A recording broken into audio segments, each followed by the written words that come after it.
Bismillahirrahmanirrahim. Assalamualaikum warahmatullahi wabarakatuh. Alhamdulillahi hamdan tayyiban mubarakan fih kama yuhibbu rabbuna wa yarda. Asyhadu an la ilaha illallah wahdahu la syarikalah wa asyhadu anna Muhammadan abduhu wa rasuluh. Allahumma shalli wa sallim wa barik ala nabiyyina Muhammad wa ala alihi wa ashabihi wa man tabi'ahum bi ihsanin ila yaumiddin. Allahumma la sahla illa ma ja'altahu sahla wa anta taj'alul hazna idza syi'ta sahla.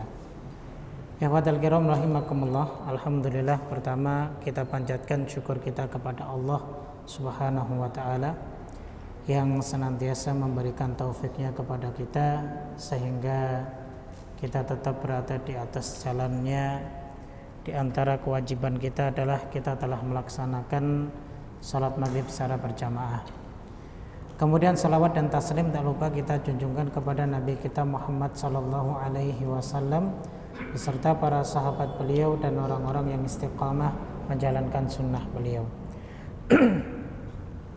Ikhwani rahimakumullah. Insyaallah pada malam hari ini kita akan lanjutkan hadis yang ketiga ya. Hadis yang masih ada kaitannya dengan hadis yang kedua. Karena ketika Nabi SAW ditanya tentang perkara Islam, maka beliau menjawab 5 rukun Islam. Sehingga pada hadis yang ketiga ini insya Allah yang akan kita bahas adalah tentang rukun Islam. Secara singkat fa insyaallah ta'ala, mudah-mudahan pada malam hari ini kita bisa menyelesaikan pembahasan satu hadis tersebut. Tayyib ikhwani rahimakumullah. Kita langsung masuk di bunyi hadisnya. Hadis ini diriwayatkan oleh Imam Bukhari dan Muslim dari sahabat Abu Abdurrahman Abdullah bin Umar bin Khattab radhiyallahu anhuma. Qala, ia berkata, sami'tu Rasulullah sallallahu alaihi wasallam yaqul, aku mendengar Rasulullah sallallahu alaihi wasallam bersabda, bunyal Islamu ala khamsin. Islam dibangun atas 5 perkara. Pertama, syahadati alla ilaha illallah wa anna Muhammadan Rasulullah. Bersyahadat la ilaha illallah dan bersyahadat bahwa Muhammad adalah utusan Allah. Kemudian yang kedua, wa iqamis shalah, mendirikan salat. Yang ketiga, wa ita'iz zakah, menunaikan zakat. Yang keempat adalah wa hajjil bait, berhaji ke Baitullah. Dan yang kelima adalah wa shauma Ramadan, dan berpuasa pada bulan Ramadan. Ini 5 rukun Islam yang dimana wajib bagi kita sebagai seorang muslim untuk mengamalkannya dalam kehidupan kita sehari-hari ya. Karena inilah kewajiban yang dimana Allah dan Rasulnya tetapkan bagi hamba-hambanya yang muslim ya. Bahkan dengan ini kita disebut sebagai seorang muslim, dan jika meninggalkan salah satu dari kelima hal ini dengan kita mengingkari kewajibannya, maka kita bisa dianggap sebagai kafir. Makanya 5 perkara ini merupakan dasar di dalam Islam, karena kesemuanya merupakan amalan jawareh, amalan anggota tubuh kita. Dan insya Allah akan kita bahas satu persatu, penjelasannya tentunya secara singkat ya, tidak terlalu panjang, yang penting bisa memahamkan kita semuanya ya. Taib. Pertama, sedikit akan kami singgung tentang periwayat a'la dalam hadis ini, yaitu Abdullah bin Umar ya. Abdullah bin Umar bin Khattab ini salah satu putra dari Umar bin Khattab radhiyallahu anhu. Kunyahnya Abu Abdurrahman, yaitu panggilan dia sehari-harinya adalah terkadang dia dipanggil dengan Abu Abdurrahman. Nah, Abdullah bin Umar ini perlu kita ketahui bahwa ia adalah sahabat yang usianya tergolong masih belia, masih muda. Ketika Nabi SAW sudah mulai gencar-gencarnya menyebarkan dakwah di Madinah, maka Abdullah bin Umar ini termasuk sahabat yang masih muda, Di antara sahabat-sahabat Nabi yang lain seperti contoh Mu'adz bin Jabal, kemudian Ibnu Abbas, ya, dan sahabat-sahabat yang lainnya. Maka beliau termasuk salah seorang sahabat yang paling muda. Beliau terkenal dengan sahabat yang sangat semangat sekali dalam mengikuti ajaran Nabi Shallallahu Alaihi Wasallam. Bahkan beliau termasuk sahabat yang meriwayatkan hadis terbanyak nomor 2 setelah Abu Hurairah, sekitar 2.600 sekian hadis yang diriwayatkan oleh beliau. Di bawahnya Abu Hurairah radhiyallahu taala anhu.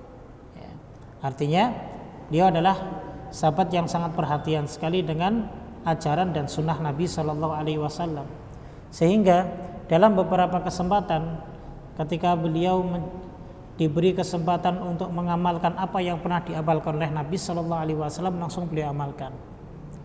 Bahkan meskipun tidak ada alasan ataupun hujah tertentu, maka dia tetap mengamalkannya. Contoh, suatu waktu Abdullah bin Umar ini pernah bersafar dengan beberapa para sahabatnya. Ketika itu dia berhenti di satu tempat yang dimana dulu Rasulullah berhenti di tempat tersebut.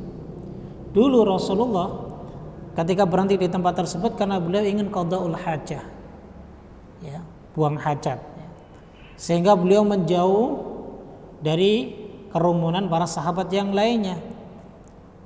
Nah, ini dilakukan oleh Abdullah bin Umar bin Khattab. Tujuannya adalah apa?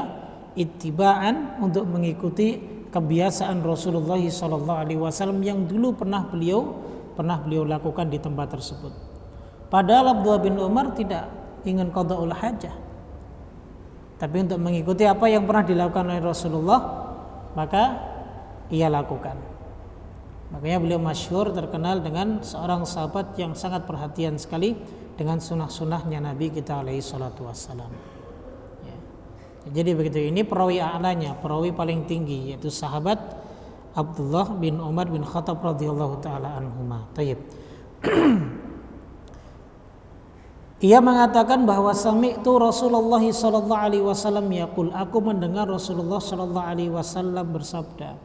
Jadi dia langsung mendengar dari Nabi sallallahu alaihi wasallam, berarti ini hadisnya sifatnya sama'i. Sama'i itu langsung mendengarnya dari Rasulullah sallallahu alaihi wasallam. Artinya ini lebih kuat, ya. Lebih kuat dibanding dengan kalimat yang lain. Biasanya terkadang, ya, ada perawi hadis yang tidak menyebutkan aku mendengar langsung. Misalnya An Abi Hurairah radhiyallahu taala anhu qala Rasulullah sallallahu alaihi wasallam, cuman begitu. Berarti bisa jadi Abu Hurairah tidak langsung mendengar dari Rasulullah, ya. Dia mendapatkan hadis itu dari sahabat yang lainnya, ya. Jadi begitu. Jadi kalau sudah disebut kata sami itu berarti, ya, kehadiran Abdullah bin Umar saat Rasulullah sallallahu alaihi wasallam menyampaikan hadis ini, ya, itu bisa dipertanggungjawabkan begitu, ya. Tayyib. Kemudian Rasulullah sallallahu alaihi wasallam bersabda, bunyal Islamu ala khamsin. Islam itu dibangun atas 5 pondasi. Jadi dalam sebuah bangunan harusnya benar-benar ada pondasi yang kokoh, jemaah. Jangan sampai dari bangunan tersebut tidak ada pondasinya, sehingga bangunan akan mudah roboh. Dan dalam Islam itu ada 5 pondasi yang harus kita perhatikan. Pertama adalah syahadat la ilaha illallah Muhammad Rasulullah. 2 kalimat syahadat yang menjadikan seseorang muslim haram darah, kehormatan serta hartanya. Dia terlindungi, dia mendapatkan hak-hak dari sesama muslim yang lain, wajib untuk diperhatikan, wajib untuk diberi perlindungan dan yang lain sebagainya, ya. Karena 2 kalimat syahadat ini yang menjadikan seseorang berarti dia menjadi hamba Allah Subhanahu wa taala, menjadi umatnya Rasulullah sallallahu alaihi wasallam. Dan dengan 2 kalimat syahadat ini pula segala aktivitas kebaikan yang kita kerjakan itu bernilai pahala di sisi Allah Subhanahu wa taala. Karena dari 2 kalimat ini konsekuensinya adalah ikhlas karena Allah dalam beribadah dan mengikuti sunnah Rasulullah sallallahu alaihi wasallam. sehingga nggak boleh dipisahkan. Ya, makanya Syekh Muhammad bin Shalih Al-Utsaimin rahimahullah taala pernah ditanya, kenapa dua kalimat syahadat itu tidak menjadi dua rukun saja? Kata beliau, kalau menjadi dua rukun, ya, itu bisa salah satunya tidak dikerjakan. Nah, kalau salah satunya tidak dikerjakan, maka batalah keislamannya. Hanya bersyahadat la ilaha illallah, tapi dia tidak bersaksi bersyahadat kepada Muhammad Rasulullah. Imma dia Yahudi wa imma dia Nasrani. Karena Yahudi dan Nasrani mereka tidak mengimani Rasulullah sallallahu alaihi wasallam. Tapi mereka beriman kepada Allah. Tapi yang menjadikan mereka kafir disebabkan karena tidak mengimani adanya seorang Rasul yang terakhir yang diutus oleh Allah Subhanahu wa taala. Padahal dalam kitab Taurat, dalam kitab Injil diterangkan dengan jelas. Nabi Isa alaihissalatu wassalam pun menjelaskan kepada umatnya, ya, mim ba'di ismuhu Ahmad, dalam Al-Quran surat As-Saff juga disebutkan demikian. Begitu juga dalam kitab Taurat, Nabi Musa alaihissalatu wassalam pernah menyampaikannya di lembar-lembar yang terakhir disebutkan, ya. Makanya dulu orang-orang Yahudi sebelum Nabi SAW diutus oleh Allah Subhanahu wa ta'ala menjadi Nabi dan Rasul utusan Allah, orang Yahudi itu sudah yakin nanti akan datang seorang Nabi dan Rasul yang terakhir yang akan membela mereka, ya. Jadi selalu itu ketika mereka sedang cekcok dengan suku-suku yang lainnya, selalu bangsa Yahudi itu akan mengatakan bahwa akan ada seorang Nabi dan Rasul yang akan membela kami. Ya.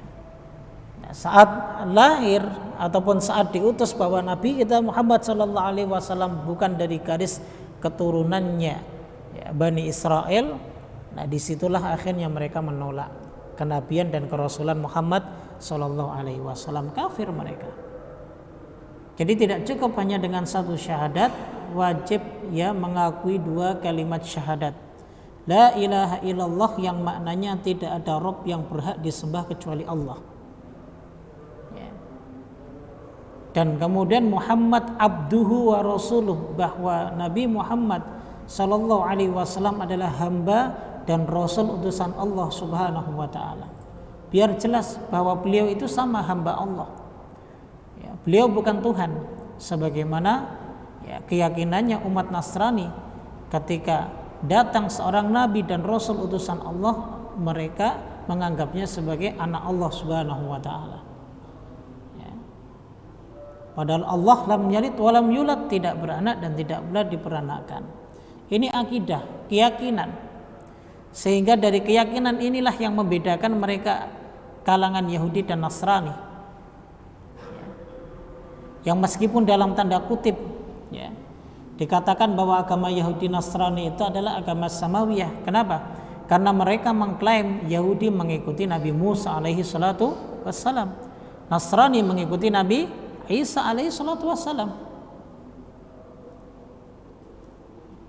Sehingga tidak bisa disamakan. Kalau ada sampai yang mengatakan bahwa semua agama sama, Tuhan-Tuhannya juga mereka meyakini sama, ya. Kebaikan ajarannya juga sama. Kita katakan tidak, nggak ada yang sama. Sama dari mana? Kalau mereka sama harusnya, kalau sama mereka harusnya mengimani Rasulullah Sallallahu Alaihi Wasallam. Kalau sudah mengimani Rasulullah Sallallahu Alaihi Wasallam, tidak perlu lagi mereka memegang perjanjian lama, memegang kitab perjanjian baru, memegang kitab Injil, tidak perlu. Umar bin Khattab radhiyallahu taala anhu pernah beliau menenteng lembaran-lembaran Taurat. Nabi sallallahu alaihi wasallam melihat, kemudian beliau marah di depannya. Amutahawwikuna, apakah engkau belum yakin tentang risalah yang diturunkan kepadaku dengan sempurna? Ya.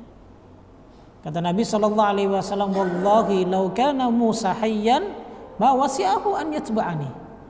Andaikan Nabi Musa itu hidup, jadi nggak ada pilihan lagi bagi dia kecuali mengikutiku. Ya. Dan datang kepadaku, ya, kitabullah bayda naqiyah, kitabullah yang benar-benar putih bersih, ya, berupa risalah dari Allah Subhanahu wa taala yang wajib diikuti. Maka saat itu Umar bin Khattab radhiyallahu taala anhu sadar. Ya, kemudian dia tinggalkan kitab tersebut. Ya. Nah, itu ya, ikhwan sekalian rahimakumullah ya. Sekali lagi bahwa dua kalimat syahadat ini pengaruhnya sangat besar sekali dalam kehidupan kita. Dengan dua kalimat inilah ya, kita hidup dan kita berada di atasnya. Dan wafat pun ya, kita dituntut untuk tetap berpegang teguh dengan dua kalimat ini. Apalagi kalimat la ilaha illallah. Banyak dalil sekali yang menunjukkan bahwa ya, seharusnya ya, menjadi kewajiban bagi kita di akhir kalam kita adalah mengucapkan kalimat la ilaha illallah. Begitu. Ya. Baik ya. Dalam pembahasan dua kalimat syahadat ini, ya, ada pembahasan tentang maknanya. Kemudian ada pembahasan tentang rukunnya. Rukun syahadat la ilaha illallah itu adalah nafyun dan itsbat. Ya, meniadakan kemudian menetapkan. La ilaha, tidak ada Rabb yang berhak disembah. Ya, meskipun ada yang menyembah batu, menyembah pohon, ada yang menyembah berhala, ada yang menyembah kuburan, maka semuanya hakikatnya bukan hak mereka yang disembah. Ya. Illallah, kecuali Allah subhanahu wa ta'ala yang berhak untuk disembah, yaitu Allah. Ya. Meminta kepada Allah, memohon hanya kepada Allah, berdoa kepada Allah, semua kepada Allah. Ya. Kita dilarang untuk berdoa kepada makhluk. Itu yang disebut dengan rukun syahadat la ilaha illallah. Sehingga ya, tidak cukup saja hanya dengan beriman kepada Allah, tapi kita harus kufur kepada tauhid, kufur kepada syaitan. Kita harus mengkufuri kesyirikan. Ya. Kita harus menolak ya, kekufuran, kesyirikan dan yang lain sebagainya harus kita tolak.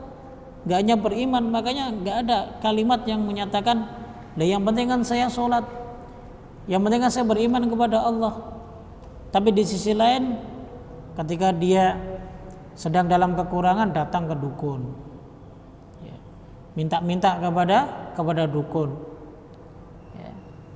Berarti ibadah yang dia kerjakan, ya, semuanya bisa batal disebabkan karena apa? Di sisi lain dia telah menyekutukan Allah Subhanahu wa taala. Jadi penting sekali ada nafyun wa itsbat. Ya, tidak hanya kita beriman kepada Allah, kita dituntut untuk mengkufuri tagut, mengkufuri syaitan, ya, mengkufuri kesyirikan. Jadi begitu. Baik. Kemudian rukun syahadat Muhammad Rasulullah ada dua. Abdun wa rasuluh. Kita harus mengimani bahwa nabi kita itu adalah hamba dan utusan Allah Subhanahu wa taala. La ifrata wala tafrid. Kita tidak boleh terlalu gulu berlebihan ataupun meremehkan. Di antara contoh berlebihan kepada Rasul sallallahu alaihi wasallam, mengangkat derajat beliau sama dengan derajat keuluhiyahan, derajat ketuhanan. Nabi bisa memberikan sesuatu dan yang lain sebagainya. Ya. Nah, kita katakan tidak, karena beliau hamba Allah juga dan hanya utusan Allah. Makanya dalam Al-Quran Allah Ta'ala berfirman kepada Rasul kita alaihissalatu wassalam, Qul, katakan ya Muhammad, innama ana basyarum mithlukum, saya itu manusia seperti kalian. Yuha ilayya, bedanya adalah Allah memberikan wahyu kepadaku. Itu bedanya. Makanya kita tidak boleh berlebihan kepada Rasulullah sallallahu alaihi wasallam. Ya. Sampai ada kisahnya bahwa Rasulullah mencium lututnya seseorang. Ya, keluar dari makomnya kemudian mencium lututnya. Siapa dia yang dicium? Rasulullah dipanggil oleh seseorang, katanya ruhnya Rasulullah datang. Ya. Kemudian ada yang sampai mengatakan Rasulullah setiap malamnya datang kepada dirinya, lalu kemudian mengajarkan syariat-syariat yang ada. Sedangkan syariat yang diajarkan berselisih dengan syariat yang dulu Rasulullah pernah ajarkan. Bagaimana mungkin beliau menyelisihi syariat yang dulu beliau pernah ajarkan? Ya. Nah, ini kisah-kisah yang dusta. Ya. Menyelisihi dengan apa yang dulu pernah beliau ajarkan. Bagaimana mungkin? Ya. Harusnya sesuai dengan ajaran beliau yang dulu pernah beliau ajarkan. Ini enggak menyelisihi. Saya disuruh Rasulullah demikian, saya disuruh Rasulullah demikian dan demikian. Ya. Dulu ketika Rasul Shallallahu Alaihi Wasallam menerima wahyu, surat Al-Maidah ayat yang ketiga, Al-yauma akmaltu lakum dinakum wa atmamtu alaikum ni'mati wa raditu lakumul Islam madina. Pada hari ini aku sempurnakan ya bagi kalian nikmatku dan aku ridho Islam menjadi agama kalian. Setelah itu ya ayat itu terakhir tersampaikan kepada Rasulullah Shallallahu Alaihi Wasallam. Ada beberapa para sahabat itu yang menangis. Ya. Kalau risalah itu sudah sempurna berarti risalah terputus dari Allah Subhanahu Wa Taala. Dan tandanya apa? Rasulullah akan wafat. Berarti itu risalah yang terakhir, syariat yang terakhir. Kenapa ada orang yang mengatakan didatangi Rasulullah membawa syariat baru? Wal'iyadzubillah. Ya. Dengan berdalil apa? Bahwa kalau yang mendatangi Rasulullah pasti benar itu Rasulullah. Karena Rasulullah itu nggak bisa diserupai oleh syaitan. Benar, Rasulullah nggak bisa diserupai oleh syaitan. Tapi ente kenal nggak Rasulullah? Ya. Tahu nggak bagaimana? Ya. Jadi fisik Rasulullah Sallallahu Alaihi Wasallam nggak tahu. Ya. Waliyadzubillah yang seperti ini termasuk mereka orang-orang yang berlebihan kepada Rasulullah Sallallahu Alaihi Wasallam. Itu rukunnya. Ya, baik. Kemudian, ya, ikhwan, pembahasan tentang dua kalimat syahadat terkait dengan syarat syahadatain, syarat dua kalimat syahadat. Syahadat la ilaha illallah syaratnya ada 7. Ya. Kalau disebutkan oleh bait syair, ya. Di sini disebutkan bahwa wa bi syuruti sab'atin qad quyyidat wa fi nususil wahyi haqqan waradat. Dengan 7 syarat yang telah dibuat yang diambil dengan benar dari nas-nas wahyu. Fa innahu lam yantafi' qailuha bin nutqi illa haitsu yastakmiluha. Nah, jadi hal tersebut tidak akan bermanfaat bagi yang mengucapkan kalimat la ilaha illallah dengan lisannya, ya, kecuali dia menyempurnakan dengan syarat-syaratnya. Apa syaratnya? Al-ilmu wal yaqinu wal qabulu wal inqiyadu fadri ma aqul. Ilmu, yakin, menerima, patuh, pahamilah apa yang aku katakan, kata penyair ini. Was-sidqu wal ikhlasu wal mahabbatu waffaqakallahu lima ahabbahu. Jujur, ikhlas, cinta, semoga Allah memberimu taufik pada apa-apa yang ia cintai. Nah, ini syaratnya ada 7. Ilmu, yakin, menerima, patuh, jujur, ikhlas, kemudian cinta. 7 syarat yang wajib bagi kita untuk kita penuhi dalam mengucapkan kalimat la ilaha illallah. Ini akan dibahas dalam pembahasan akidah tentunya.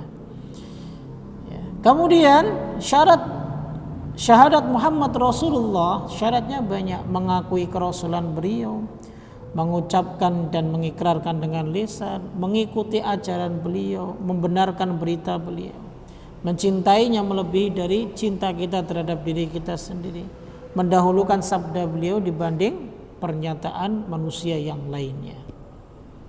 Jadi begitu, ya. Itu syarat syahadat Muhammad Rasulullah Sallallahu Alaihi Wasallam. Dan pembahasan yang terakhir adalah tentang konsekuensi dari 2 kalimat syahadat. Konsekuensinya ya tunduk, patuh, beriman dan menjauhi segala hal, ya, yang bertentangan dengan syariat yang dibawa oleh Rasulullah Sallallahu Alaihi Wasallam. Nah, itu rukun Islam yang pertama. Tayyib. Ikhwani rahimakumullah. Kemudian rukun Islam yang kedua disebutkan oleh Nabi Sallallahu Alaihi Wasallam adalah salat. Salat dalam bahasa maknanya doa. Kalau dalam istilah, salat itu adalah beribadah kepada Allah dengan ucapan dan perbuatan yang telah dimaklumi, diketahui. dan kita pun tahu bagaimana kaifiyah tata cara sholat. Ya. Muftatihatun bitakbir, dimulai dengan takbir, wa muhtatimatun bitaslim, dan ditutup dengan salam. Ma'an niyati, dibarengi dengan niat, bisyara itu maksusatin, dan dengan syarat-syarat yang tertentu.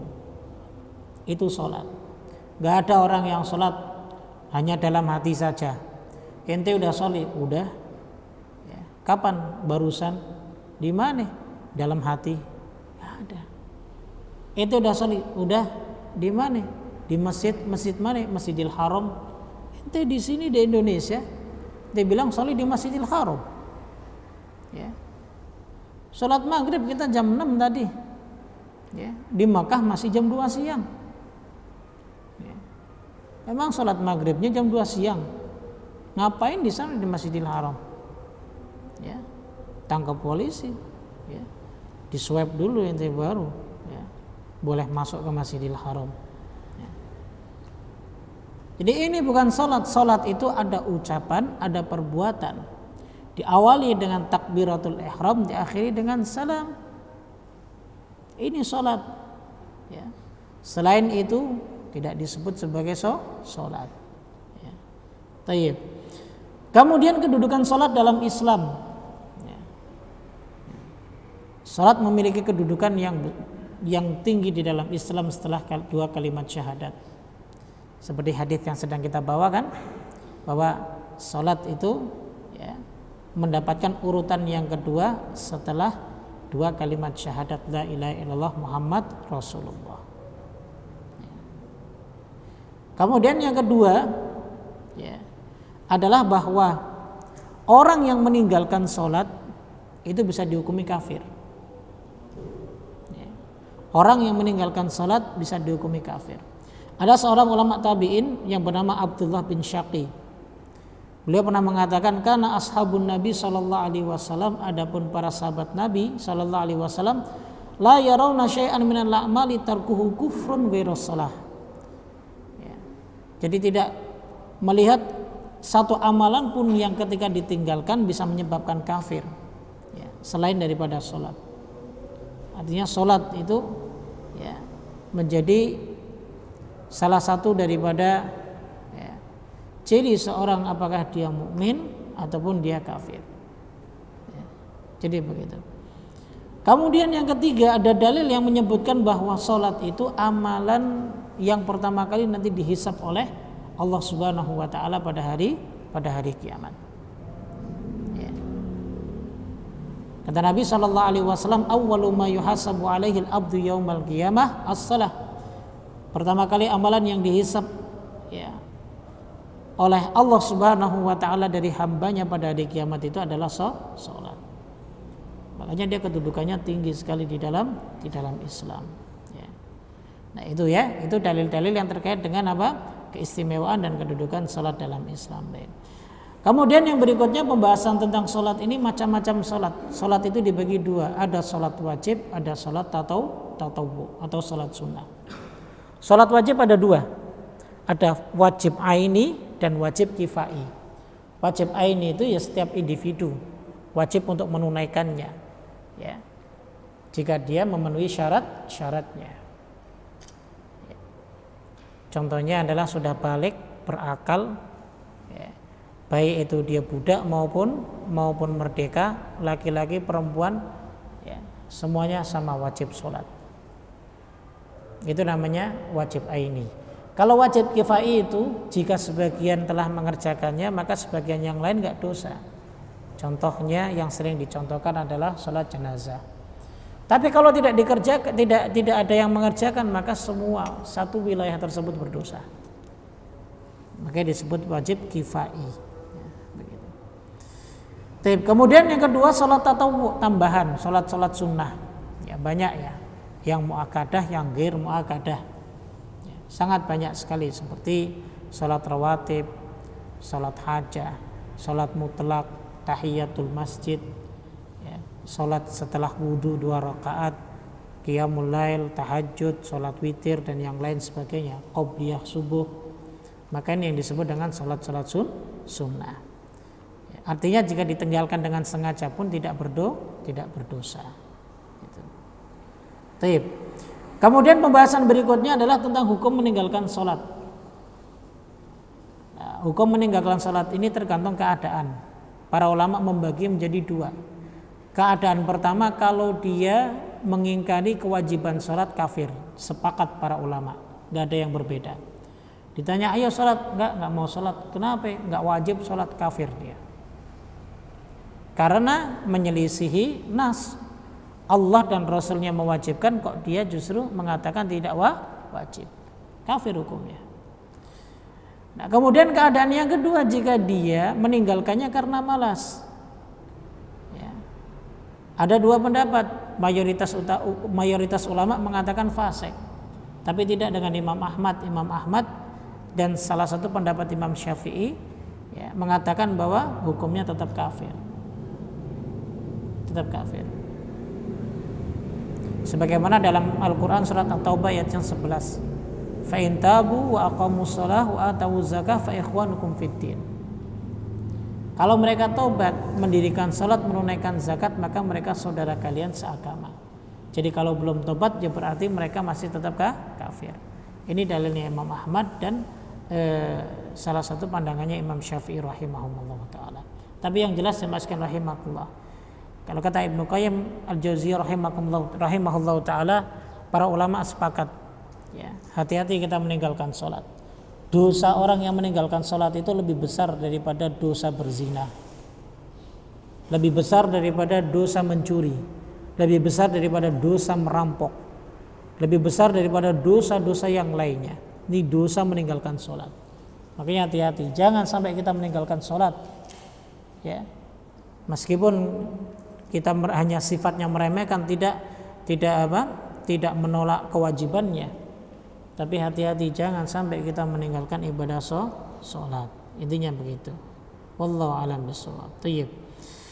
Kemudian rukun Islam yang berikutnya, yang ketiga adalah zakat. Ya. Zakat artinya adalah suci secara bahasa. Ya, sebagian ulama menyebutkan zakat secara bahasa artinya tumbuh. Artinya orang yang berzakat berarti dia akan tumbuh. Ya. Tapi juga tidak boleh dipaksakan ya, dengan dalih ya, agama, kemudian kita memaksa orang untuk bersedekah, berzakat, itu tidak boleh. Apalagi zakat itu ada ketentuan dan ketetapannya. Ya. Makanya didefinisikan dalam syariat bahwa zakat itu adalah hissatun muqaddarah, bagian yang sudah ditetapkan, min malin makhsusin, dari harta yang tertentu, fi waktin makhsusin, di waktu yang tertentu pula ya, yusrafu fi jihatin makhsusatin, dan juga diberikan kepada orang-orang tertentu pula ya. Itu yang dikatakan zakat, karena zakat itu wajib, bukan sedekah. Sedekah itu sifatnya umum, infak itu sifatnya umum. Kalau zakat itu sifatnya wajib. Kalau kewajiban pastinya ada ketetapan dan ketentuannya. Ane mau zakat setiap bulan ya. Pokoknya ane mau ngeluarin zakat setiap bulan setelah ane gajian, itu bukan zakat. Itu masuk kepada infak atau sedekah secara umum. Nilainya adalah tatawwu, sunnah. Bukan zakat, ada zakat profesi ya. Ulama salafus saleh tidak mengenal zakat profesi. Ya. Ulama salafus saleh tidak mengenal namanya zakat profesi. Dari sisi ya, pengkiasannya saja sudah salah. Ya. Zakat profesi itu dikiaskan dengan apa? Yang dikeluarkan berapa persen, Pak? 2,5%. Ya. Benar 2,5%? Tayyib, kalau 2,5%, ya, berarti kiasnya dengan harta, dengan emas. Sedangkan kalau antum tahu zakat profesi itu kiasnya adalah seperti zakat pertanian. Setiap kita mendapatkan rezeki harta, sama, setiap kita panen baru kita keluarkan zakatnya. Jadi perlu antum ketahui bahwa zakat profesi itu kiasnya kepada zakat tanaman, zakat pertanian. Kalau dia panen baru dikeluarkan zakatnya. Sama kalau dia menghasilkan uang setiap bulannya baru dikeluarkan zakatnya. Kalau kiasnya kepada zakat pertanian harusnya berapa yang dikeluarkan? 1/10. Ya. 1/10. Habis duit antum. Tapi kenapa yang dikeluarkan 2,5%? Sudah menyelisihi lagi. Ya. Makanya ulama salafus saleh tidak mengenal yang namanya zakat profesi. Tidak ada. Ya. Kalau mau dikeluarkan dalam bentuk sunnah ataupun bentuk tatawu, amalan tatawu dibolehkan, sedekah. Tapi muskilah. Tapi jangan katakan itu zakat. Kenapa? Kalau sudah kalimat zakat berarti wajib, kewajiban. Kalau zakat berarti kewajiban, bukan anjuran ataupun ajakan, begitu. Tip. Ikhwan sekalian rahimakumullah. Nah, hukum zakat wajib. Ya. Bagi yang memenuhi kewajibannya. Ini dalilnya jelas dalam Al-Quran, selalu disandingkan dengan salat, wa aqimus shalah wa atuz zakah. Surat Al-Baqarah ayat 110 dan banyak lagi di ayat-ayat yang lain menyebutkan demikian. Ya. Jadi hukumnya wajib dan kedudukannya dalam Islam di urutan nomor 3 setelah salat. Ya. Syahadat, kemudian salat, yang ketiga zakat. Baik. Kemudian faedah ataupun fadilah membayar zakat. Selain zakat ini diwajibkan, ternyata ada fadilah ataupun faedahnya. Pertama, seorang yang dia bisa mengeluarkan kewajibannya menunaikan zakat, maka dia termasuk orang-orang yang disifati dalam Al-Quran sebagai orang-orang yang abror, dan dia dijamin masuk surga. Termasuk daripada penduduk surga. Dalam surat Adz-Dzariyat ayat yang ke-15 sampai ke-19 itu disebutkan, innal muttaqina fi jannati wa uyun. Orang-orang yang bertakwa itu dia berada di surga dan berada di mata air. Akhidina ma atahum rabbuhum innahum kanu qabla dzalika muhsinin. Yang dimana mereka sambil mengambil apa yang telah diberikan kepada mereka oleh Rabb mereka, karunia dari Allah. Ya, hal itu sebab karena apa? Kebaikan mereka sebelumnya. Nah, sifat mereka apa? Kanu qalilan minal laili ma yahjaun. Sedikit sekali lambung mereka itu nempel di lantai setiap malamnya. Artinya lambung mereka jauh dari lantai, dari tikar ataupun tempat tidur mereka. Jadi mereka hidupkan untuk mengerjakan amalan-amalan tambahan di malam hari. Wabil asharihum yastaghfirun. Ciri kedua adalah selalu beristighfar menjelang waktu subuh. Wa fi amwalihim haqqun lis-sa'ili wal mahrum, dan hartanya sudah dia pisahkan, dia berikan kepada mereka yang berhak, orang-orang yang meminta, orang-orang yang meminta dan orang-orang yang punya hak untuk mendapatkan harta tersebut ataupun zakat tersebut. Jadi begitu ya. Jadi sifat orang-orang yang abror dan penduduk surga itu adalah menunaikan zakat. Kemudian yang berikutnya adalah bahwa yang kedua, zakat itu menumbuhkan harta, bukan mengurangi harta. Sekali lagi, zakat yang kita keluarkan itu justru malah menumbuhkan harta, bukan menguranginya. Bukan menguranginya. Makanya jangan sampai kita merasa rugi ketika kita menunaikan kewajiban tersebut. Itu. Kemudian yang ketiga, keutamaan zakat adalah sebab turunnya kebaikan. Andaikan satu negeri itu mereka bisa memperhatikan zakat kewajiban yang harus mereka keluarkan, maka fa insyaallah negeri ini akan menjadi aman. Dan akan selalu diberkahi oleh Allah Subhanahu wa taala. Cuman terkadang mereka yang punya kewajiban untuk menunaikan zakat tapi tidak ditunaikan. Dan zakat ini setiap tahun kalau zakatul mal. Makanya dalam sebuah hadis riwayat Ibnu Majah, Rasulullah sallallahu alaihi wasallam bersabda, "Wa ma muni'a qaumun zakata amwalihim illa muni'ul qatar minas sama." Tidaklah jika ada satu kaum, satu wilayah, kemudian mereka tidak mau mengeluarkan zakat harta mereka, maka dari situlah langit tidak akan menurunkan hujan. Tidak akan menurunkan hujan. Walau lal bahaim lam yumtiru. Kalau bukan karena hewan, makhluk Allah yang lain yang butuh dengan air, Allah nggak akan menurunkan hujan. Jadi kita ini disedekahi oleh makhluk Allah yang lain. Ya. Makanya terkadang jangan sombong kita. Sudah dosanya banyak, ya, tapi nggak merasa bahwa diri kita ini pendosa. Kita makan, ya, dari hasil rezeki makhluk Allah yang lain. Dari binatang-binatang yang Allah berikan rezekinya kepada mereka. Kita hanya numpang. Bagi para pendosa yang tidak mau taat kepada Allah Subhanahu wa taala dan Rasulnya. Ya. Sekali lagi ya ikhwani rahimakumullah, ya perhatikan harta kita. Kalau kita memiliki harta yang memenuhi syarat-syaratnya, ini dibahas khusus ya, di dalam fikih, pembahasan fikih, maka kita wajib untuk mengeluarkan zakatnya. Ya. Kemudian adapun hukum menolak membayar zakat sama dengan hukum menolak mengerjakan sholat. Ya. Kalau mereka mengingkari kewajibannya maka kafir hukumnya. Tapi kalau mereka enggan disebabkan karena bakhil tapi tidak mengingkari kewajibannya, maka ini sama juga jumhur menyatakan mereka fasik. Tapi tidak dengan Imam Ahmad dengan ayat yang sama, ayat 11 surat At-Taubah, bahwa mereka kafir.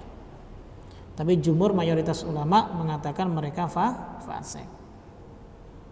Kok berbeda Ustaz? Berbeda. Ya, karena jumhur mengambil dalil hadis dari riwayat Imam Muslim. Nabi pernah bersabda, "Tsumma yara sabilahu imma ilal jannah wa imma ilan nar." Kemudian dia akan melihat jalannya. Bisa jadi dia ke surga, bisa jadi dia ke neraka. Nah, kalau dia kafir nggak ada pilihan surga, ya kan? Langsung ke neraka. Tapi Nabi SAW mengatakan imma ilal jannati wa imma ilan nar. Bisa jadi dia ke surga atau bisa jadi dia ke neraka, bisa jadi ke neraka. Nah, jadi begitu. Sehingga jumhur ulama menghukumi orang yang menolak zakat karena bakhil tapi tidak mengingkari kewajibannya, maka mereka tergolong orang-orang fasik. Begitu. Taib. Kemudian pembahasan zakat yang terakhir adalah tentang macam zakat. Zakat itu ada dua, ada zakat mal, ada zakat fitrah. Zakat mal ada zakat emas dan perak, itu mal. Termasuk zakat binatang ternak, itu zakat mal. Kemudian juga termasuk di dalamnya zakat pertanian, maka itu masuk tergolong zakat mal juga. Dengan berbagai pembahasan yang berbeda-beda tentunya. Ya. Kemudian zakat yang kedua adalah zakat fitrah. Zakat fitrah itu tujuannya adalah untuk membersihkan diri kita dari dosa-dosa yang pernah kita lakukan ataupun ucapkan saat kita melaksanakan ibadah puasa. Itu salah satu daripada keutamaan fungsi dari zakat fitrah. Kemudian yang kedua adalah tu'matun lil masakin, memberi makan untuk orang miskin. Makanya kalau antum mengharap dapat zakat fitrah berarti antum miskin, gitu. Kalau antum ya miskin berarti antum tidak bersyukur kepada Allah Subhanahu wa taala. Jangan berharap kita sudah mengeluarkan, ya sudah. Ya, jangan berharap seperti itu. Dan perlu diketahui bahwa pembagian zakat mal dengan zakat fitrah itu beda jemaah. Kalau zakat mal, ya mayoritas ulama berpandangan ia diberikan kepada 8 golongan. Ya. Di antaranya apa? Orang fakir, miskin, amil zakat. Ya. Dan amil zakat ini nggak usah ngaku-ngaku petugas zakat di masjid itu bukan amil zakat. Ya. Nggak usah ngaku-ngaku amil zakat kemudian biar dapat bagian, nggak ada. Amil zakat itu yang ditunjuk dari pemerintah itu amil. Kalau kita ini sifatnya relawan, ya, nggak usah mengharap. Kecuali kalau kita tergolong orang miskin, boleh dapat Pak. Ataupun kita yang punya utang banyak, lah boleh dapat. Tapi jangan sampai ngomong kita kan amil zakat dapat dong, nggak dapat. Ya.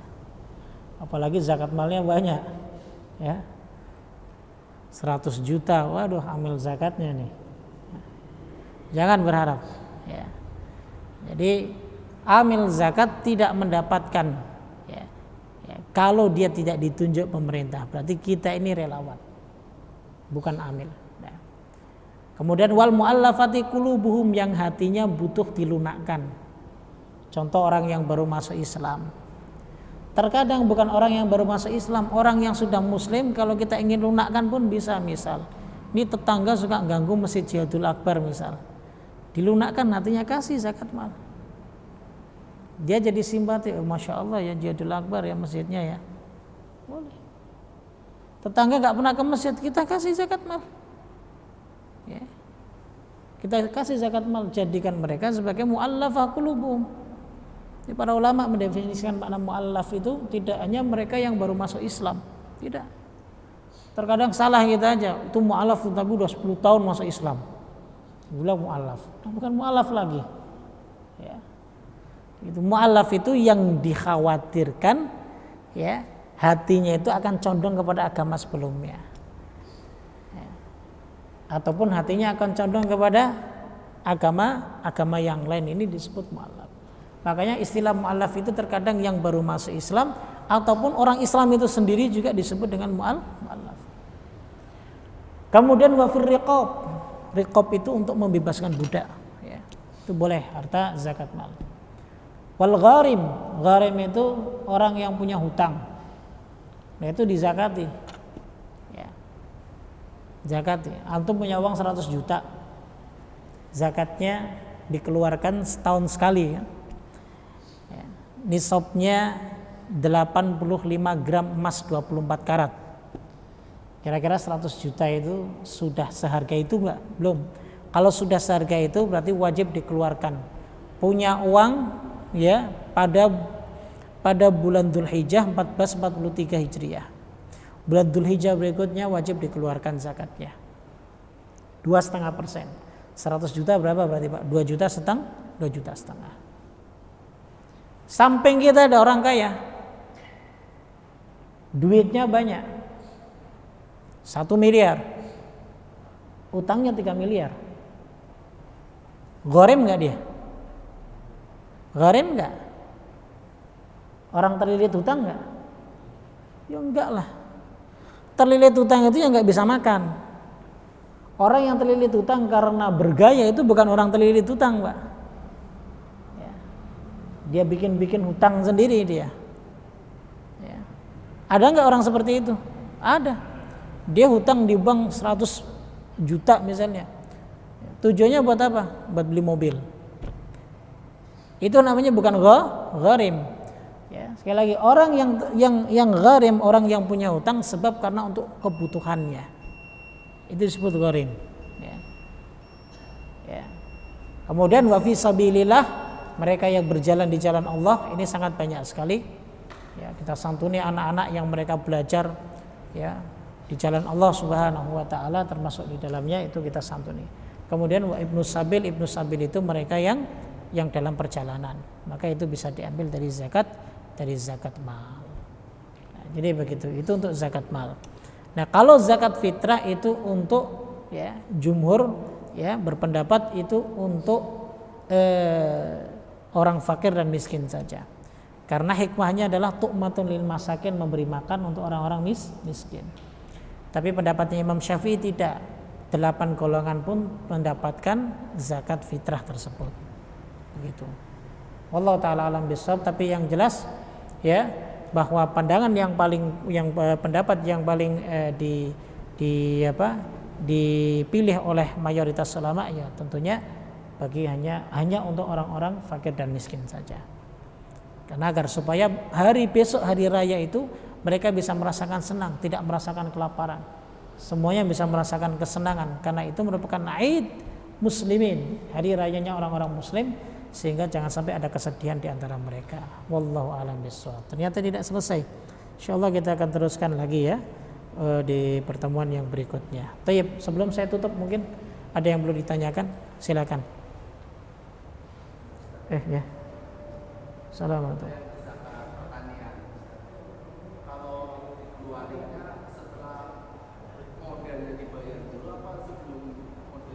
Setelah modal dibayar, zakat itu setelah lain-lainnya dikeluarkan baru dikeluarkan. Ya kalau nggak cukup ya berarti nggak dikeluarkan zakatnya. Ya. Begitu. Allah a'lam bishawab. Ada lagi? Faham? Insyaallah. Ya, intinya bisa faham, ya, bisa mengamalkan dalam kehidupan kita sehari-hari. Baik, kalau tidak ada yang bertanya, kita cukupkan. Subhanakallahumma bihamdik, asyhadu an la ilaha illa anta, astaghfiruka wa atubu ilaik.